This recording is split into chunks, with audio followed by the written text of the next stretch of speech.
Welcome to EVTN News. This evening, we identify with the idea that Archbishop Vigano endorses this program, and I also identify as having met Archbishop Vigano. So there's that. Let's jump into Germany. There is an LMNOP ministry in Germany. Archbishop Heiner Koch said he would appoint a pastoral minister as a contact person for LMNOP. The Berlin Archdiocese announced. Koch said he regarded the double marginalization of Catholic LMNOPs within the Catholic community, as well as in the LMNOP community, as problematic and painful. Ulrich Kessler, a member of the board of the LMNOP of Berlin, said he had been surprised and thrilled that the rainbow flags were also waving from Catholic church spires, decorated internet pages, and posts in the social media, and that many church congregations had called out for blessing services. Koch asked for the understanding that, as bishop for the sake of unity of the church, I cannot disregard such a position from Rome, referring to the CDF statement that you cannot bless LMNOP couples. At the same time, he said he was committed without reservation to award God's blessing to the love and relationship of people. So he's blatantly rejecting church teaching, and he's blatantly defying the Vatican. So what's the Vatican do? They crack down on the Latin Mass. So there's that. Moving on. Bishop Schneider and Cardinal Zen were on a news conference regarding Traditionis Custodes, and Cardinal Zen said it is not only about regulating the Roman Mass, but it wants it to disappear. This was an online discussion on August 9th. Zen doubts that Francis is fully aware of this and blames the famous people around him. He believes that the initiative for Traditionis Custodes came from the Roman Curia, especially Cardinal Parolin. Zen said he would like to ask Francis what he thinks about this big attack on the Mass. Bishop Schneider replied to Zen in the same conference that this is a document of Francis and it is published with his signature and with a personal accompanying letter. We have to accept that it is the document of the Pope. And this has been something that I've been critical of Cardinal Zen on. Cardinal Zen, he really just, everything he says is like, well, Pope Francis, I don't think he's really aware of, the situation in China and Hong Kong, and Cardinal Parolin's super corrupt, and he has everything to do with this, and Pope Francis is just a victim. No, he's not. Come on, Pope Francis knows exactly what's going on. We can't be naive, and in this case, Cardinal Zen, I don't really know what he's thinking, but basically every bad thing Pope Francis does, Cardinal Zen tries to make excuses. So, I don't know. We'll see. We'll see what happens with that. But Bishop Schneider, he didn't. I don't know that he really called him out. I don't know that he really called out Cardinal Zen, but he certainly corrected him, and which is good. I mean, we need to, have these corrections and say, hey, Cardinal Zen, it is the idea of Pope Francis. Otherwise, he wouldn't have signed the document. Okay. South Dakota bishops support religious exemption for jabs. So they had a statement, and I'm going to just read a portion of it. It says, the Catholic may, after consideration of relevant information and moral principles, discern it to be right or wrong to receive one of the available jabs. If he or she thus comes to the sure conviction and conscience that they should not receive it, we believe this is a sincere religious belief, as they are bound before God to follow their conscience. We support any Catholic who has come to this conviction in seeking religious exemption from any virus requirement. And the bishops of South Dakota, there's only two. It's Bishop Donald DeGroot of Sioux Falls and Bishop Peter Mulhitch of Rapid City. So thank you very much to the bishops for releasing this statement. We're always glad to point out the good bishops who release statements consistent with the Catholic faith. As opposed to Bishop Seitz in, I believe it's El Paso, Texas. He mandated the jab for diocesan employees. Now he released a letter, and it's full of garbage, but I do want to read a particularly concerning part. He says, I would certainly hope that church workers and ministers are willing to follow these prudent directives in order to serve the church out of love for God and charity for the people they serve.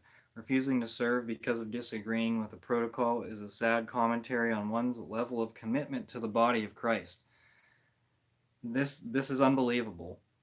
I mean, that a bishop could go this far and basically say that these people are rejecting, not necessarily outright rejecting the Catholic faith, but they're not committed to the body of Christ by not agreeing to be part of an experiment.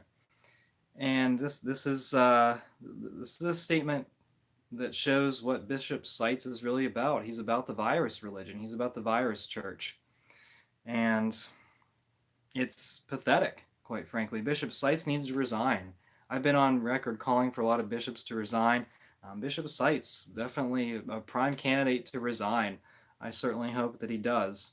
I don't think that me making this statement is going to, encourage him to resign, but hopefully he does. This is absolutely a disgrace. He's a disgrace to the Catholic faith. There's no other way. There's nothing else I can say about that. Okay. And as Zimbabwe diocese only permits the jab at Mass, people thought, at least at certain points, it would come to this.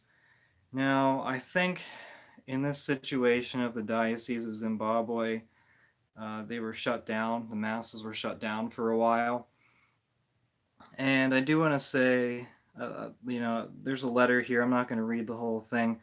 It says the government decision to allow fully jabbed parishioners and congregants to attend Mass and church service has generally been well received by the faithful. So basically, we're looking at government permission here.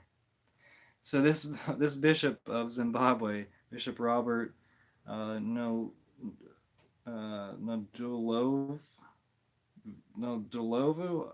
Bishop of Harare, Zimbabwe.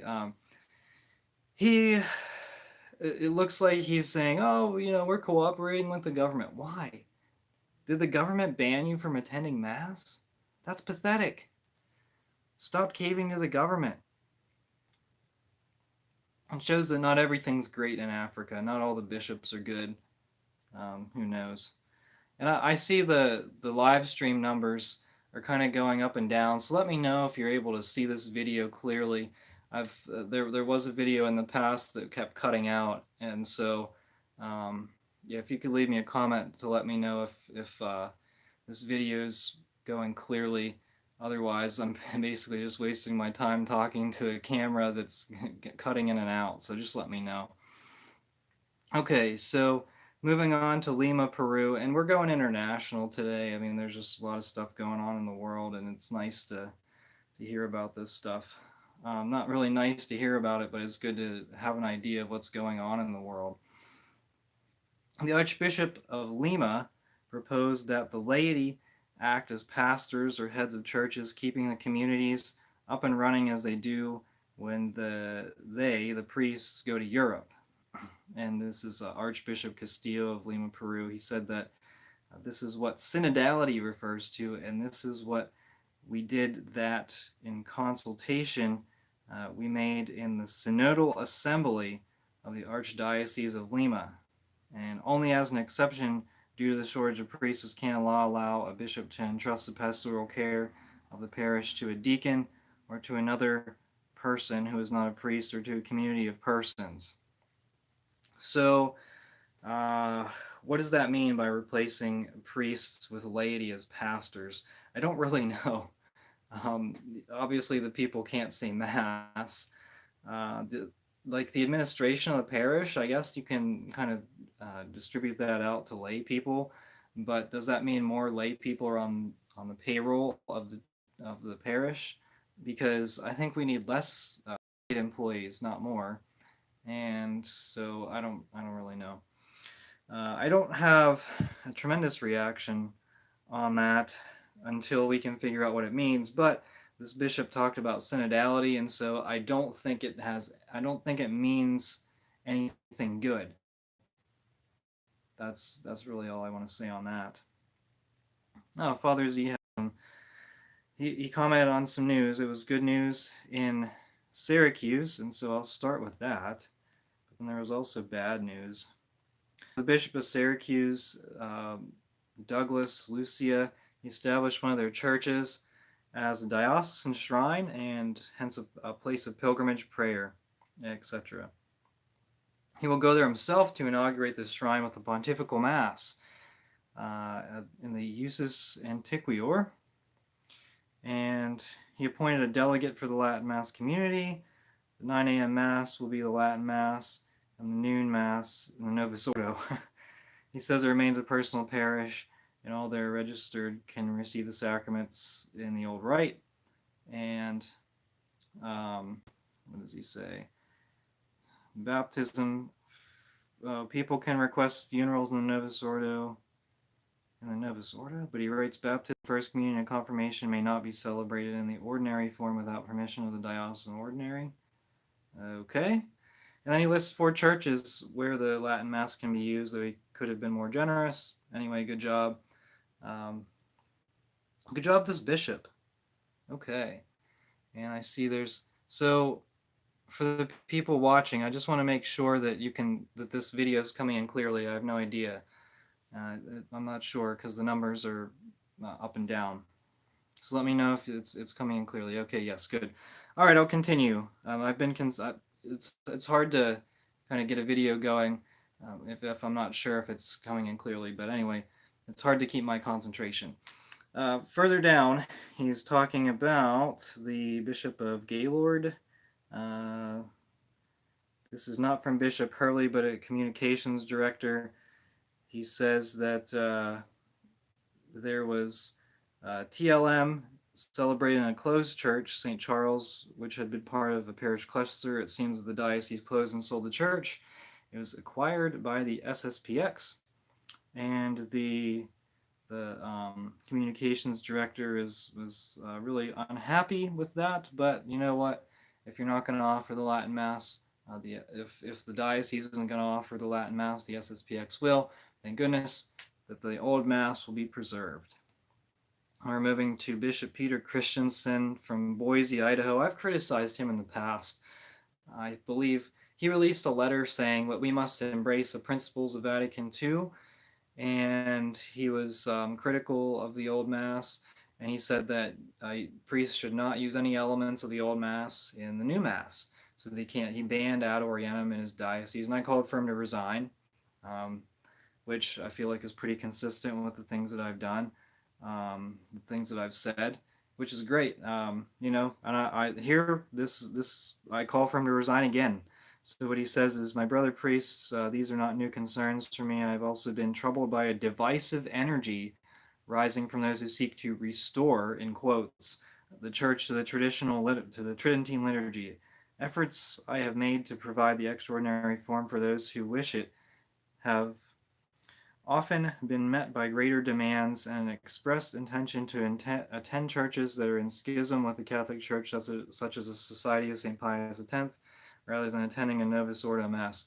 Well, Bishop Christensen, if you weren't so hostile towards tradition, more people would attend your diocesan Latin Masses. But if the SSPX Church is the only church within driving distance that offers a Latin Mass, guess where people are going to go? And if you didn't try to stomp out tradition, then if you stop trying to fight the traditional Catholics, if you stop trying to stomp them out, then maybe there wouldn't be so much division. Maybe take a look in the mirror, Bishop Christensen. Take a look in the mirror and see who's causing the division. Because traditional Catholics, they go to their Latin Masses and they mind their own business. But you try to stomp them out, just like all these other corrupt bishops.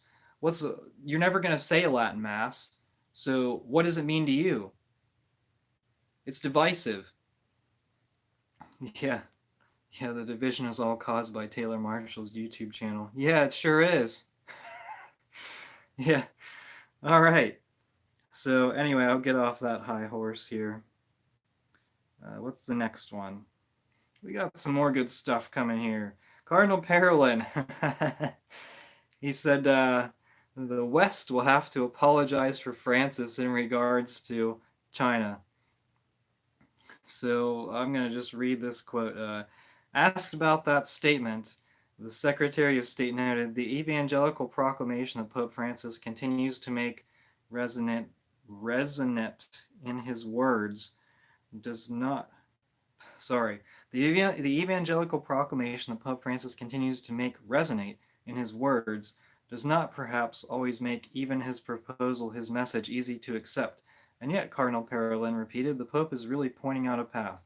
He did so especially with the encyclical Fratelli Tutti, or otherwise we know it as Tutti Frutti, that after the pandemic can really help us get out of the sands in which our society finds itself and sets on a path to building a new world, a better world. What's that sound like? Sounds like Freemasonry, Great Reset, all that nonsense.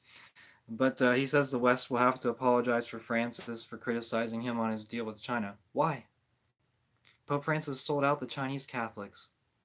How can we apologize for that? And it's still, if you look at it, the underground church, the government of China appoints the bishops. When in church history was that ever acceptable? Okay. So Cardinal Parolin, I mean, Cardinal Zen criticizes Cardinal Parolin all the time. Great. He needs to be criticized as much as possible. Now who knows if he'll be found guilty of the financial fraud that's going on in the Vatican. He probably, chances are he had something to do with it. I'm just gonna say that. And so any criticism of him is probably valid. And but it looks like he's trying to get on the good side of Pope Francis because for now he's safe. He's not in jail yet, and Pope Francis may have something to do with that.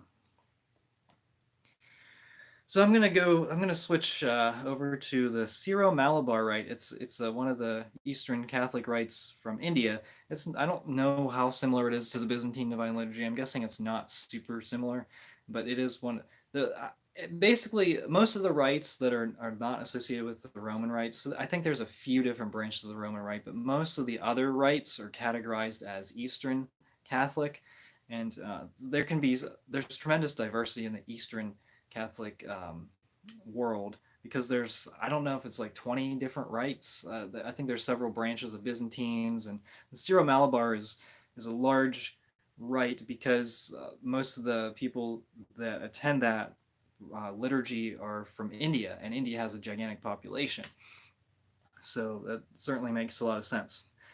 And so I'm going to just read a post from Gloria TV. It says the Syro-Malabar using the East Syriac Rite are the second largest Oriental Catholic Church based in Kerala, India. Presently, they follow two different modes of celebrating Mass. In one, the priest faces the faithful, and the other, he faces sometimes God and sometimes the faithful. So we're looking at something similar to the Novus Ordo, where you can have Ad Orientem Mass, or you can have the Mass facing the people.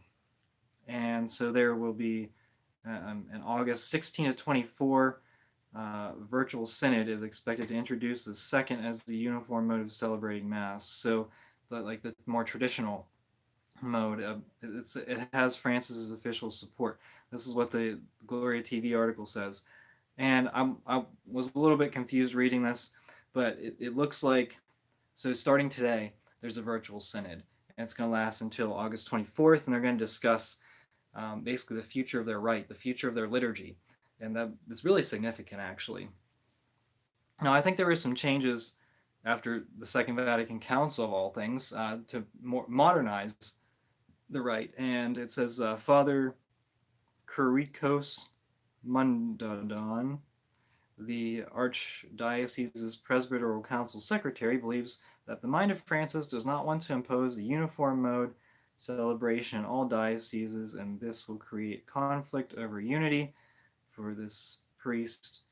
The situation is not at all ready for a 50-50 formula of celebrating the Mass.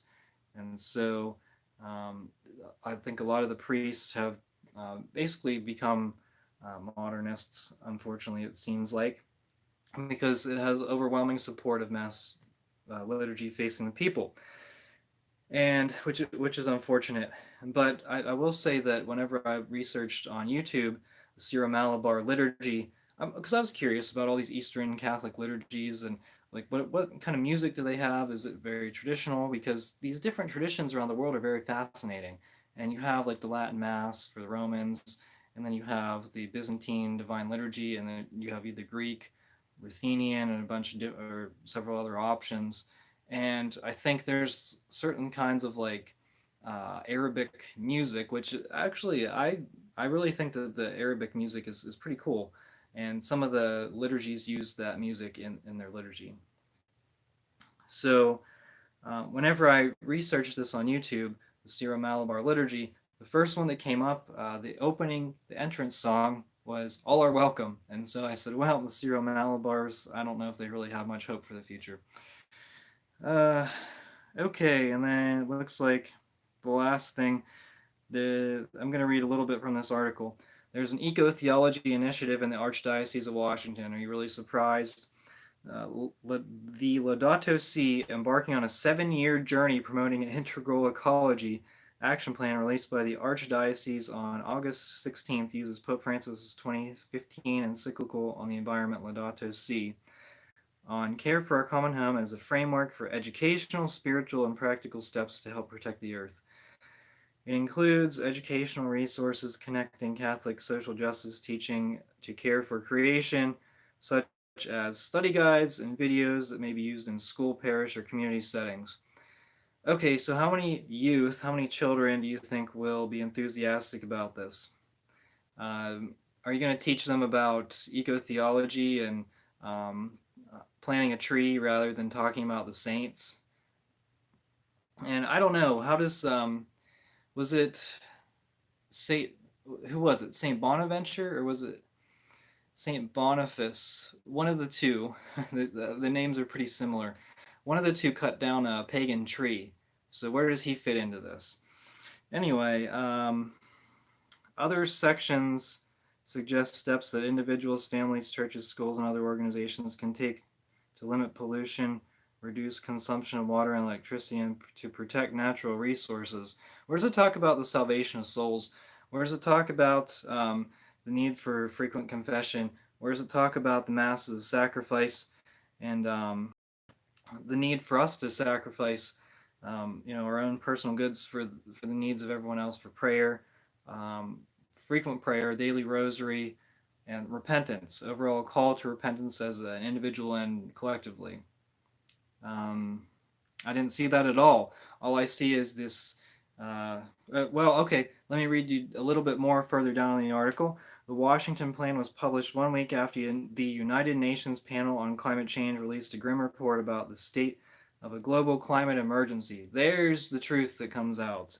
And you read more into this article. Believe me, I don't read all of these articles. I just happened to stumble upon this one. I felt like it was really interesting, but it's so obvious what's going on here. The plan is the product of 18 months of work by a laity-led archdiocesan Care for Creation Committee and its Office of Social Concerns. Bob Simon is a member of the Care for Creation Committee. He is an energy policy expert who is retired from positions in the U.S. Senate and the Obama administration, and said that Cardinal Gregory's intentions for the plan were clear as the committee drafted its framework for completion by archdiocesan staff. Okay, and he said there was a very clear message that he has an expectation that pastors, parish staff, and parishioners have a role to play in addressing climate change. So here the truth comes out. This isn't about the Catholic faith. This is about politics, because we have this former Obama administration individual. Now, does he agree with the church on abortion or other church issues, or does he disagree with the church on that? Because I think that would be a key thing here, a key factor here. Are you promoting eco-theology? And he is promoting eco-theology, but what about the Catholic faith? Is he promoting the Catholic faith? I think the answer is clearly no, but also The Archdiocese of Washington, their connections, I mean, you hear the United Nations, the Obama administration. So this isn't about the Catholic faith. This is about, um, this is clearly about politics, Democrat politics, Joe Biden. And you know what? It's this Catholic. You have to reject this, and any pastor in the Archdiocese of Washington fully reject this. Do not do anything. Uh, do not give this a second thought. Throw it in the garbage. Talk about how, talk about the salvation of souls. Talk about the Catholic faith, not about planting trees. Leave that to other organizations. There are plenty of organizations that do like planting trees and all this stuff. That's fine. You can garden. You can, you know, talk all you want about planting a tree in your yard. I have plenty of trees in my yard, and it's nice, you know. But I don't say, oh, I'm doing Catholic social justice work when I plant a tree. No. When I walk through the woods, I really enjoy hiking in the woods. And guess what? I don't say, oh, this is God's creation. I feel like I'm worshiping the earth and all. No, it's complete garbage. It's effeminate, and you know what? People just are not. People aren't gonna come to church because you like to plant trees. Sorry to break the news to you. And let's take a look here at the chat. Okay. Have you thought about getting a group together on Zoom from your following on YouTube? I'll think about it. We'll see. I'm very busy. Of course, I still have time to be on YouTube. Yeah, that would be pretty interesting. I don't know how much of a I don't know how many people would be interested in that, but if you're watching this after the live stream, comment, let me know what you think. All right, so that's all I have for EVTN news. I like to bring you some of this information. Some of it's really disappointing. I mean, seriously, how many bishops in this show have I called to resign? I think at least two. I don't know. Cardinal Gregory, please resign. Um, Basically, all the cardinals in the United States, please resign. Even Cardinal DiNardo, he said some crazy things about the Latin Mass. I mean, that's ridiculous. Take a look at what's going on, please. Open up your eyes. Although they don't want to open their eyes because the government money is pretty nice right now. But whenever that ends, it's going to end at some point, and whenever it ends, it's going to be pretty bad. And there's going to be a lot of churches being closed, and I hope the SSPX is saving up some money because they'll be able to buy some more churches. All right, thank you so much for watching. We are the laity, and we will not be silent.